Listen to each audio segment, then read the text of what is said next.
თამარის დასახლებაში ბარაკული ტიპის სახლებში მცხოვრებლები მოქმედ ხელისუფლებას მათთვის განკუთვნილი კორპუსების გადაცემას თხოვენ. მათი თქმით, ორ კორპუსში, რომელიც პრეზიდენტის ბრძანებით სწორედ მათთვის აშენდა, წელიწად ნახევარია არავინ ცხოვრობს. მოქმედმა ხელისუფლებამ კი მათ გადაცემაზე უარი განუცხადა. წელიწად ნახევარია ველოდებით, ეს ჩვენთვის დაწყებული მშენებლობა იყო ჩვენთვის ეს პროგრამა, რომ ეზბინები იყო ჩვენი ფუნდამენტიდან, როგორც კი ფუნდამენტი ჩაიყარა და თითო აგური იდებოდა, ხომ თითო სართული შენდებოდა, ვიცოდით რომ ეს იყო ჩვენი. მაგრამ რატომღაც დღევანდელი მთავრობიდან ეს არ არის ჩვენი და წაგვართვენ. თუ ჩვენი არ არის, რატომ ჩვენზე უარეს მდგომარეობაში მყოფი ხალხი არ არის შესაძლებელი? ადგილობრივთა პრობლემებს დღეს ადგილზე ერთიანი ნაციონალური მოძრაობის ლიდერიც გაეცნო. ლევან ვარშალომინძემ ხელისუფლებას მოუწოდა მათ მიერ დაწყებული პროექტი დაასრულოს და ხალხზე პასუხისმგებლობა აიღოს. რაც შეეხება პროექტს ბათუმი ბარაკების გარეშე, ვარშალომინძის თქმით, მისი დასრულება წინა ხელისუფლებას არ დასცალდა. წელიწად ნახევარია, რაც ეს შენობები თავისუფალია.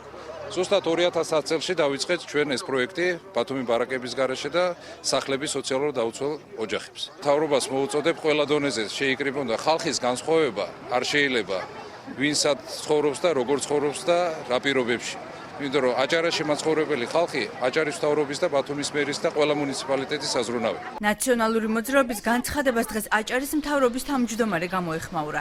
არჩილ ხაბაძემ ოპონენტებს შეახსენა, რომ აღნიშნული კორპუსი არა ბარაკული ტიპის მცხოვრებლებისთვის, არამედ ეკომიგრანტებისთვის აშენდა.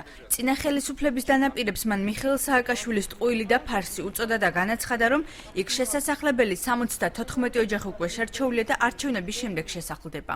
მიხეილ სააკაშვილის განცხადება ზუსტად ქედაში თუ არ ვცდები, როცა გააკეთა, რომ თამარის დასახლებაში ეკომიგრანტებისთვის შენდებოდა ეს კორპუსი და გართულილი იყო იმათთვის. კიდევ თუ აპელირებას დაიწყებს ნაციონალური მოძრაობა, რომ ბარაკებში მცხოვრებლებისთვის არის ეს გამიზნული და აშენებული, კიდევ ერთხელ შევახსენებ, რომ ეს იყო ტყუილი ფარსი მიხეილ სააკაშვილის და მისი, ასე ვთქვათ, გუნდის წევრებს. ერთიანი ნაციონალური მოძრაობის მაჟორიტარობის კანდიდატი თამარის დასახლებაში საკითხზე სასაუბროდ კოალიცია ქართული ოცნების წარმომადგენლებს დებატებში იწვევს.